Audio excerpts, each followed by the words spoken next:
valide pas. On pas du pouvoir instantanément. Une minute de silence sur cette place. Arrêtez cette récupération.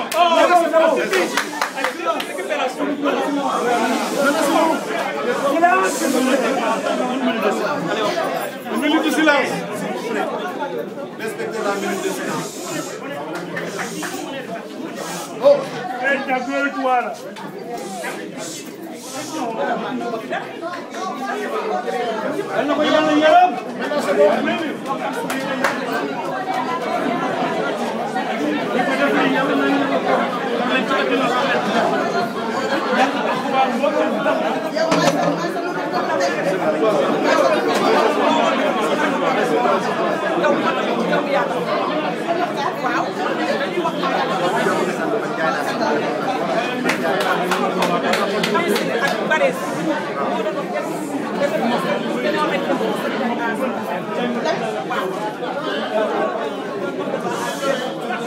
On n'entend rien, monsieur le consul. Le micro, on n'entend rien. Le micro n'est pas ouvert.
Évoquer avec eux leurs préoccupations et voir avec eux comment apporter des solutions concrètes à des problèmes qui les concernent ici, mais également à des problèmes qui concernent les Sénégalais qui sont restés au Sénégal.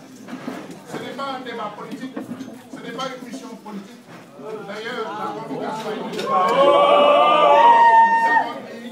nous appelons tous les Sénégalais, et c'est la raison pour laquelle nous faisons au consulat. Parce que le consulat est le symbole de l'État du Sénégal. Donc je voudrais vous demander, même si on a des avis différents, de respecter l'institution qui est là. Et de lui parler de la manière la plus correcte qui soit, pour que nous puissions analyser et trouver la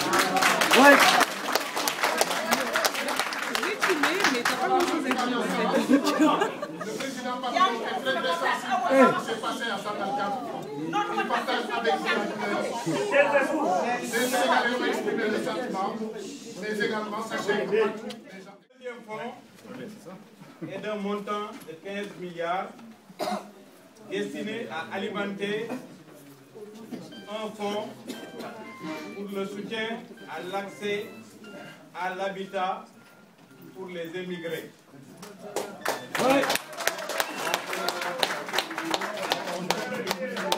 Le troisième fonds de 10 milliards est destiné à la santé, à la maîtrise de l'inflation, à la culture et au sport. La clé de répartition de ce fonds vous sera communiquée ultérieurement. Pour ce qui vous concerne, le fonds de 15 milliards chaque année, je ne dis pas que c'est un fonds de 15 milliards. Le fonds sera alimenté de 15 milliards chaque année. Pour ce fonds-ci, les modalités d'accès de ce fonds seront également définies en accord avec tous nos compatriotes de l'extérieur.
Pour nous donner une représentation qui doit être consultée pour l'accès à ce fonds.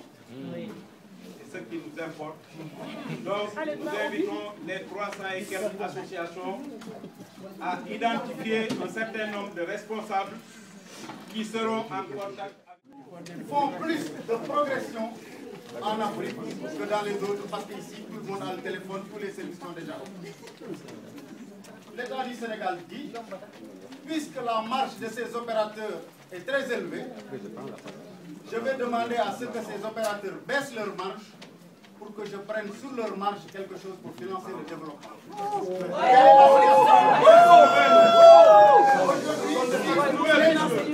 Prenez votre téléphone. Vous appelez au Sénégal. France Télécom vous facture 0,56 € et reverse à Sonatel seulement 0,4 Ce qui fait une marge de 300%. Il y a certains opérateurs qui sont à 1100%. L'État du Sénégal dit, Sonatel, je vous demande de faire passer votre tarif pour France Télécom à 0,221 € et vous me donnez la différence qui est de 7,5 €. Bravo. Pour diminuer la marge de France Télécom. France Télécom qui travaille avec Sonatel refuse. Sonatel dit non, si on le fait, les prix vont augmenter et nous allons fermer. Et les consommateurs? Oui, j'arrive. Les prix vont augmenter, nous allons fermer. Mais ce que Sonatel n'a pas dit, c'est que les prix étaient à 80 francs CFA la minute et Sonatel l'a porté à 92 francs sans que personne ne le sache. Ah, c'est grave ça. Et ça, c'est grave. Et quand ils l'ont fait, il n'y a aucun...